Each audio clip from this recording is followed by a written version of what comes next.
4 എസ്സുകൾ നമ്മുടെ ഹെൽത്തിനെ ബാധിക്കുന്ന കാര്യങ്ങൾ: sleep, smoke, stress and salt. സർക്ക് ഇതിനെ കുറിച്ചുള്ള അഭിപ്രായം എന്താ? ഇതെല്ലാം ആരോഗ്യത്തിന് വളരെയധികം ഇമ്പോർട്ടൻ്റ് ആയിട്ടുള്ള കാര്യങ്ങളാണ്. ഒന്ന് സോൾട്ട് ആക്ച്വലി നമ്മളൊരു 2 gram സോൾട്ടാണ് ഒരു അഡൽട്ടിന് ഒരു ദിവസം ഉപയോഗിക്കാൻ പാടുള്ളൂ എന്ന് പറയാം. എക്സസ് സോൾട്ട് ഒരുപാട് ആരോഗ്യ പ്രശ്നങ്ങൾ ഉണ്ടാക്കും. മോസ്റ്റ് ഇമ്പോർട്ടൻറ്റ് പ്രശ്നം എന്താണെന്ന് വെച്ചാൽ ബ്ലഡ് പ്രഷർ കൂടുക എന്നുള്ളതാണ്. അപ്പോൾ പ്രത്യേകിച്ച് ബ്ലഡ് പ്രഷർ ഉള്ള ആളുകൾ സോൾട്ടിൻ്റെ കൺസംഷൻ വളരെയധികം കുറയ്ക്കണം.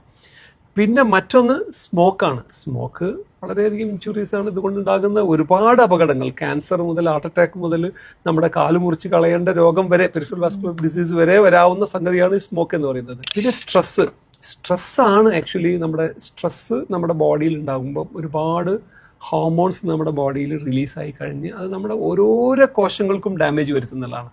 അപ്പം നമ്മുടെ സെല്ലുകൾക്ക് ഇഞ്ചുറി വരുത്തുന്ന ഏറ്റവും ഇമ്പോർട്ടൻ്റ് ആയിട്ടുള്ളൊരു സംഗതിയാണ് സ്ട്രെസ് ഇന്നത്തെ കാലത്ത് വളരെ കോമൺ ആണ്. സ്ട്രെസ് ഇല്ലാതെ നമുക്ക് ജീവിക്കാൻ പറ്റാത്ത ഒരു കാലഘട്ടത്താണ് നമ്മൾ ജീവിച്ചുകൊണ്ടിരിക്കുന്നത്. പിന്നെ മറ്റൊന്ന് നിങ്ങൾ പറഞ്ഞത് sleep is very important for ഒരു ഹെൽത്തി ലൈഫിന്. കാരണം നമ്മുടെ ബോഡി ഡീടോക്സിഫൈ ചെയ്യുന്നതൊക്കെ ആക്ച്വലി ഒരുപാട് സ്ലീപ്പ് സമയത്ത്, എസ്പെഷ്യലി നമ്മുടെ ബ്രെയിൻ. അപ്പോൾ ഒരു minimum 6 to 8 hours sleep is A must.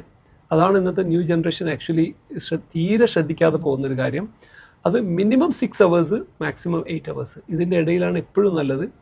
Minimum 6 hours എങ്കിലും ഇല്ലെങ്കിൽ അത് നമ്മുടെ ബോഡിക്ക് ലോങ് ടേമിൽ ഒരുപാട് പ്രശ്നങ്ങൾ ഉണ്ടാക്കും. പ്രത്യേകിച്ച് ന്യൂറോളജിക്കൽ പ്രശ്നം, സൈക്യാട്രിക് ഇഷ്യൂസ്, പിന്നെ ഒരുപാട് ആരോഗ്യ പ്രശ്നങ്ങൾക്ക് കാരണമാകുന്ന ഒന്നാണ് ഈ സ്ലീപ്ലെസ്നെസ് എന്ന് പറയുന്നത്.